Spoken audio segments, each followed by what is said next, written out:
welcome to another question about Anne Boleyn. And today I'm going to be focusing on Jane Boleyn, who was Queen Anne Boleyn's sister-in-law. Jane was married to George Boleyn, Lord Rochford, Anne Boleyn's brother. And the question I'm asking today is, did Jane Boleyn help bring down Queen Anne Boleyn? Anne Boleyn fell in May 1536. The charges against her were that she committed incest with her brother George Boleyn, that she had affairs with some other men, and that she conspired with those men to kill the King, Henry VIII.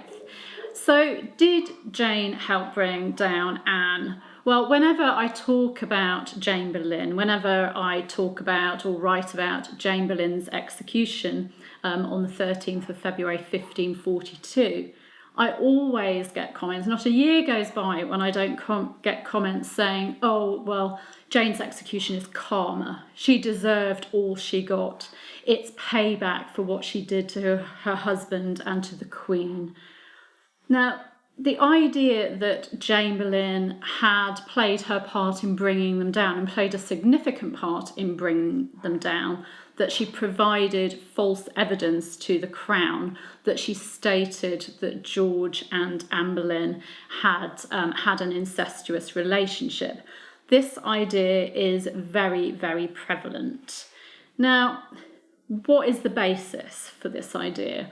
Well, it's mostly based on an account of her execution speech by someone called Gregorio Leti. I mentioned this in my video on Catherine Howard and Jane Boleyn's execution, which I'll give you a link to. He says that Jane said, "God has permitted me to suffer this shameful doom as punishment for having contributed to my husband's death. I falsely accused him of loving in an incestuous manner his sister, Queen Anne Boleyn. For this I deserve to die, but I'm guilty of no other crime." So there you have Jane Boleyn saying she deserves to die because of what she did to George and Anne. And, well, you can understand why fiction and some non-fiction writers have kind of run with this and made Jane Boleyn into a real baddie. But as I explained in my video on her execution, historian Dr. John Guy has pointed out that this account of her execution speech is from a much later work. It's not a contemporary account, it's not an eyewitness account. And he also points out that Leti's account is a forgery, that Leti invented sources. He made things up, he had a bit of fun with it all. And it is a forgery. There is no corroboration from the eyewitness account, for example, by Otwell Johnson for that speech. She said nothing of the kind, according to Otwell Johnson. She just simply made a normal kind of execution speech. So no contemporary source supports that. No contemporary source supports the idea that she was actually responsible for the incest charge that was listed in the indictments against George and Anne. No contemporary source states that she did anything to move against George and Anne. Now, contemporary judge Justice John Spellman made reports of various trials, and he made a report of the trials of George and Anne Boleyn. And in his report on that trial, he makes no mention of Jane providing evidence. And actually, he states that the evidence against them was provided posthumously by Lady Bridget Wingfield. Now, you think if Jane had moved against her husband and had provided evidence to the Crown that was then used in court, that this judge in his report on the trials would have mentioned her. Then we have a poem by Lancelot de Carl, who was the secretary to the French ambassador. And he was in London at the time, and he wrote a poem about Anne Boleyn's life, her rise, her fall, and her death. And in his poem, he doesn't make any mention of Jane Boleyn providing evidence either. He names Elizabeth Brown, Lady Worcester, as being the one to provide evidence of incest and also of Anne Boleyn's alleged affair with Mark Smeaton. Then we have a letter. Now, this was written by John Hussey to Lady Lisle, who was in Calais at the time, and he was sort of telling her, keeping her up to date on things at court. And he states that 3 women had accused Anne Boleyn of infidelity. The first accuser, the Lady Worcester, and Nan Cobham, with 1 maid more. But the Lady Worcester was the first ground. So we've got a corroboration there between Lancelot de Carl and John Hussey, both naming Elizabeth Brown, Lady Worcester. Then we have Nan Cobham, that could have been, we're not entirely sure who she was, but she could have been Anne, Lady Cobham, who was one of Anne Boleyn's ladies in waiting. And then the 1 maid more, a mysterious 1 maid more. Now, Eric Ives, who wrote the wonderful biography of Anne Boleyn, which I call it my Anne Boleyn Bible, he believes that this mystery lady, this 1 maid more, was Marjorie Horseman.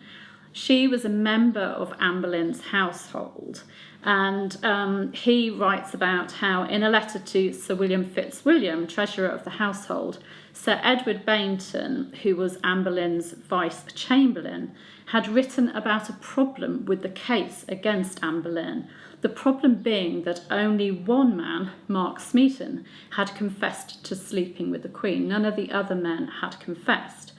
And in the same letter, at the same time as mentioning this problem, he talks about his friendship with Mistress Marjorie. He says Mistress, but Mistress Marjorie, who had a great friendship with the Queen.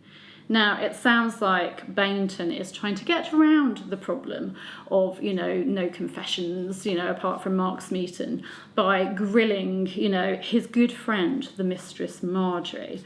So Eric Ives might be right, that mystery maid may be Marjorie Horseman. She's certainly not named as Jane Boleyn, and you'd think that John Hussey would have named Jane Boleyn the sister-in-law of the Queen if it was her.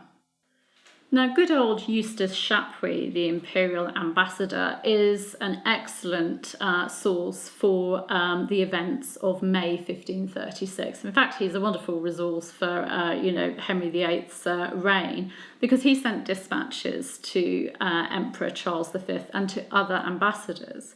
And in his letter regarding the trials of George Boleyn and Anne Boleyn, he writes about how it came out that Anne Boleyn had confided in Jane about the king's sexual problems, that he was having problems in the bedroom. And Jane then passed this information on to her husband, who of course was Anne Boleyn's brother, George.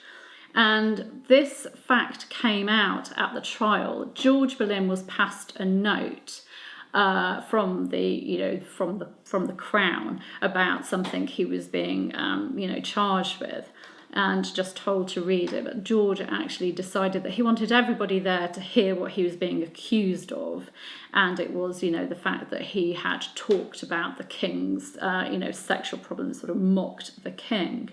So we have that got out at the trial, so therefore Jane or someone must have spoken to the Crown about that. And clearly Jane must have been interrogated because she served Queen Anne Boleyn and she was Anne Boleyn's sister-in-law. So she told the truth by giving that evidence. But apart from that, there is no surviving contemporary source that Jane Boleyn did anything else to try and bring down the Queen and George Boleyn. Now, according to Lancelot de Carle, who also writes about George and Anne's trials, George is supposed to have exclaimed bitterly at his trial, "On the evidence of this one woman, you are willing to believe this great evil of me, and on the basis of her allegations, you are deciding my judgment." And that has been twisted by some historians to be him speaking about his wife, Jane, that she is the one woman. Now, that is an extraordinary leap, in my view, because he may have been speaking about any of the other women, Lady Wingfield, Lady Worcester, and it makes more sense with the fact that Justice Spellman's report says Lady Wingfield was the one person. That makes more sense that George is talking about her. And surely if he was talking about his wife, instead of on the evidence of this one woman, he would have said, "On the evidence of my wife, you will believe this." So to me, that doesn't make sense, the view that he's talking about Jane.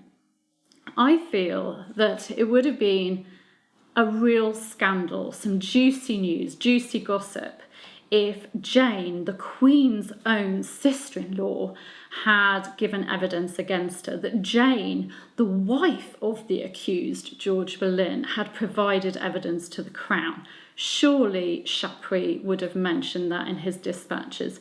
Surely one of the other ambassadors or the chroniclers of the time would have mentioned this scandal. So I think we can dismiss the idea that Jane did anything to bring down her sister-in-law and her husband. Now, on the 4th of May 1536, this being 2 days after his arrest and his imprisonment in the Tower of London, Jane Boleyn sent a message of comfort to her husband. We don't have her message, but we have a report about her message, because I think it was probably by word that she sent it rather than written down. She wanted to know, we are told, how her husband was doing, and she wanted to assure him that she was going to petition the king on his behalf, that she was going to try and help. We know that George sent a message back to her thanking her for her message. Now, although there's no evidence that Jane did petition the king, we've got no letter from her to Cromwell and the king, it doesn't mean that she didn't. Various documents were damaged or destroyed in the Ashburnham house fire of 1731. For example, the reports of Sir William Kingston, who was reporting everything that Anne did or said while she was imprisoned in the Tower. He was writing letters, writing everything down and passing it on to Cromwell. There are bits missing from his letters because they were damaged. So it doesn't mean that she didn't. And also, this sending a message of comfort doesn't seem to be the action of someone that's actually moving against her husband, someone that's writing a message of comfort while actually they're busy giving evidence to Thomas Cromwell. And George thanked her, so he obviously hadn't heard anything about her being responsible for him being in the Tower in the first place. Now, Jane Boleyn, she may have been reckless and foolish in 1541 by helping her mistress, the Queen, Catherine Howard, Henry VIII's fifth wife, helping her to meet a certain Thomas Culpeper at night while they were on the Royal Progress to the north. She was definitely the one helping them, helping arrange the meetings, keeping a lookout at the door. And that is obviously reckless and foolish, especially as she'd seen, her mistress, the Queen, be executed in 1536. We'll never fully understand her actions at all. There are various theories. I like Julia Fox's theory from this book here, Jane Boleyn, the infamous Lady Rochford. Actually, I spoke to Julia and I kind of grilled her on Jane Boleyn and about this very topic. And Julia said that she feels that Jane helped the couple once. And so by doing so, she'd already committed misprision of treason. She'd already hid this information that the king would surely have wanted to know. And so she might as well carry on. And they may well have pointed out to her, well, you've already helped us once. What's the difference in helping us again? That is a valid theory. But we'll never fully understand why she helped them, why she did what she did. But Jane, in 1536, she lost her husband, she lost her sister-in-law, she was left in very precarious financial circumstances.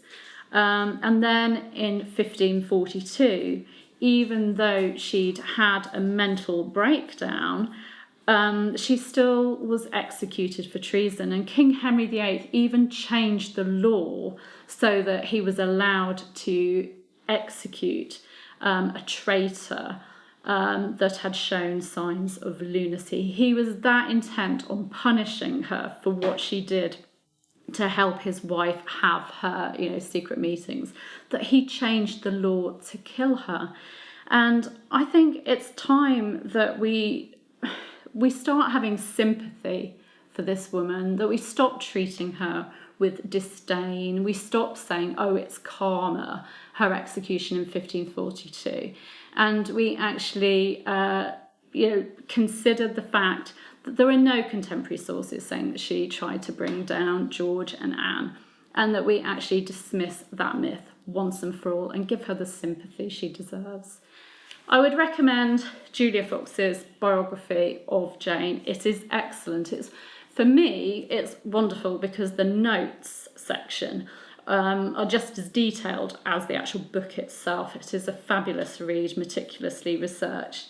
And also, a bit of a plug for me as well, I've actually co-written with Claire Cherry a biography of George Boleyn, Jane's husband. So, of course, Jane comes up a lot in this, and we dismiss the myth also that George was an awful husband who abused his wife and that they had an unhappy marriage. That also is not based on any historical evidence. So yes. So let's give Jane our sympathy. Thank you for listening. You can subscribe to the channel by just clicking on the button here.